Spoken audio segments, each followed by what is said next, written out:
dealing with stress, anger, and sadness, I started emotionally eating. I guess I didn't wanted to be with my emotions because I hated being with my father when she was not around. I really hated that life. I really missed my angel mother. And I was also still guilty, feeling really guilty of the fits that I threw at my mother. And one time I really made her, I made her hit herself out of anger. I have driven her insane at many times, and I caused her to pass out. Yeah, I caused my mother, that was a great parent, that was really understanding, that accepted me as who I am, that I have come out in the future, like later on in my life, not in the 8th grade, but I came out to her. She accepted me. She even accepted that. She was like a great parent overall. Her only fault, and this is not even her fault, like just getting gaslighted by my father, which is not even her fault. That was it. I even made her feel guilty because of that. She has a feeling of guiltiness because of not supporting my athletic abilities in my earlier childhood, because I was really an athletic child. And further in my life, I found out that I really was good at sports, like swimming and other stuff like martial arts.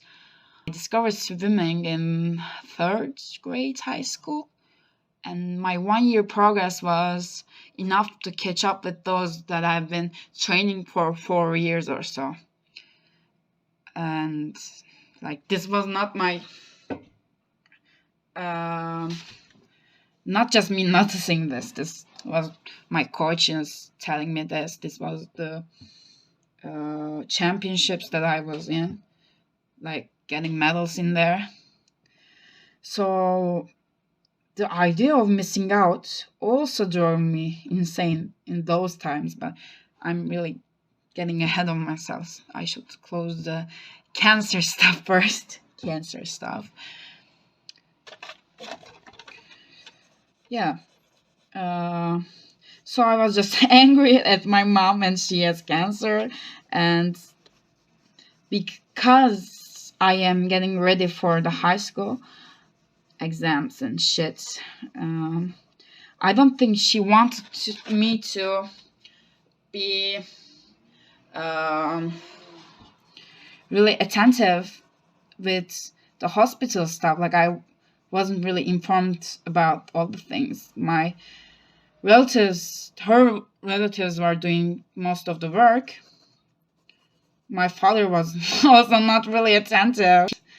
Yeah, her sisters, and she has many sisters, which are all really cute and nice people as well, like her. They are the ones doing the work, and I didn't get to be involved, honestly. That was one of the reasons that I was also mad, other than being a bitch with anger management issues. So I was even more angry. And it was really weird at home too. That it was that weird that I don't really have many memories from that time, which I didn't have my mom with me in the house with my father. I really don't. My mind just threw it out. I guess, and I think that's for the better. I would feel so uncomfortable. I would always eat junk food, like lots of it. Led me to having binge eating disorder. And I gained a lot of weight. Pictures that I have of my younger self, like tween age, I was really athletic and maybe skinny too, like a healthy skinny. Skinny. Skinny legend. And I just started gaining a lot of weight, and this added to the dysphoria that I was already dealing with. I felt like a monster, and I really hated my face. Like, I really had a captivating face when I was little. It was really, really conventionally pretty for a child. But growing up, like, I still think that I'm gorgeous, but I am not in, like, I wouldn't be considered pretty in a conventional way, but I would have when I was a child. When I, like, in 8th grade, I really hated how I looked. My face, my body. I also hated how my life was. I was eating junk food all the time. That also didn't make wonders for my skin. On top of hormones that were wild in that age. So it was not good. Also, the food I made, I think they didn't make me feel amazing as well. Like, and I didn't have any hobbies other than watching anime. I was a recluse. Like, when I was little, I would go fishing, swimming, and just being active. I think that sort of life change was a hit on the nail as well, because I didn't know how to have that lifestyle out of a small village near the sea. Like, we weren't there anymore when I was in 8th grade. Like, when I was 8 or 10, we were in a small place that was not, like I said, deserted place that was near the sea, and there were full of beaches with rocks that I could get out and get some physical activity. That was in nature. But when I was in 8th grade, I was in a city, like, not a big city. It was a calm city, but I really didn't know how. I didn't have any outlets that I got some physical activity. That was a problem.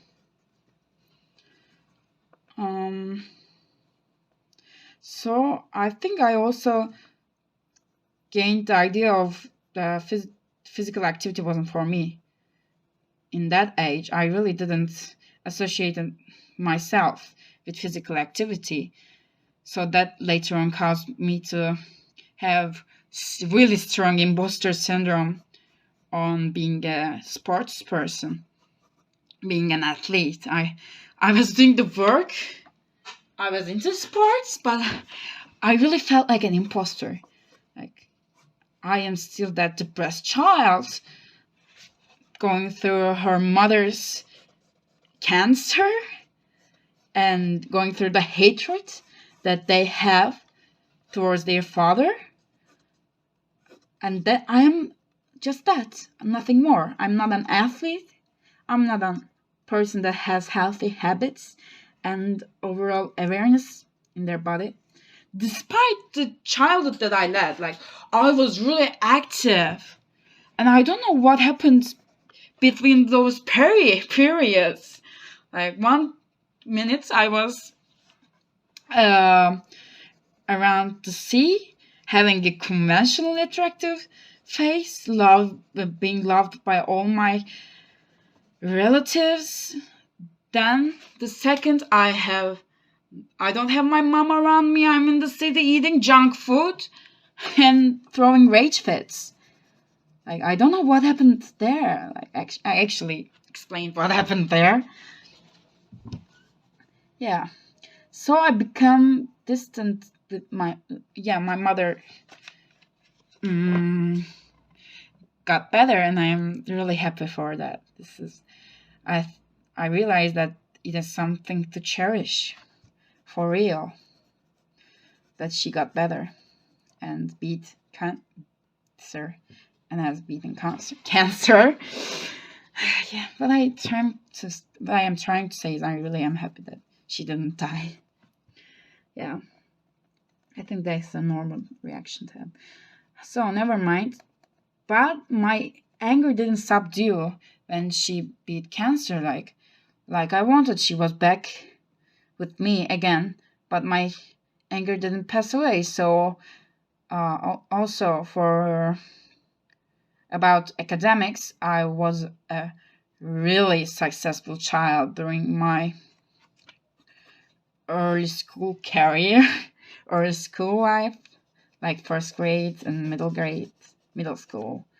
I was like the smartest student, the teacher's favorite, the special, the genius, you might say. Like, not the genius, but teachers always had like high expectations of my future. Like, oh yeah, they are going to be in a great place in the future.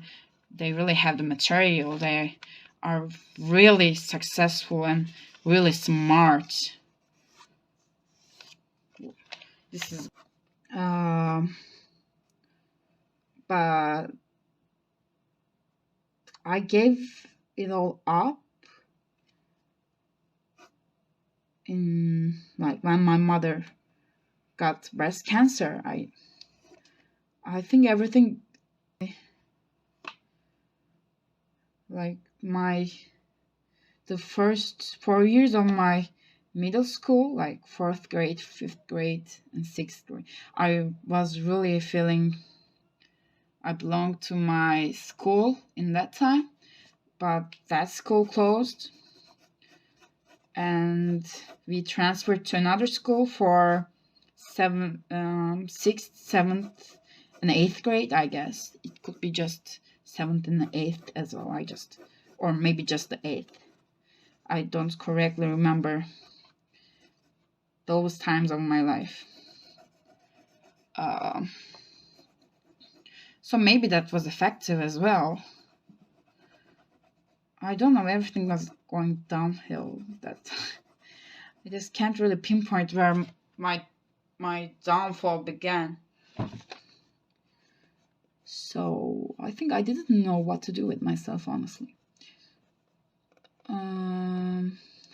So my academics were doing great, really great. I too expected a lot from myself, honestly. Oh, and my father was being really obnoxious about it too. Like, he has other 2 children.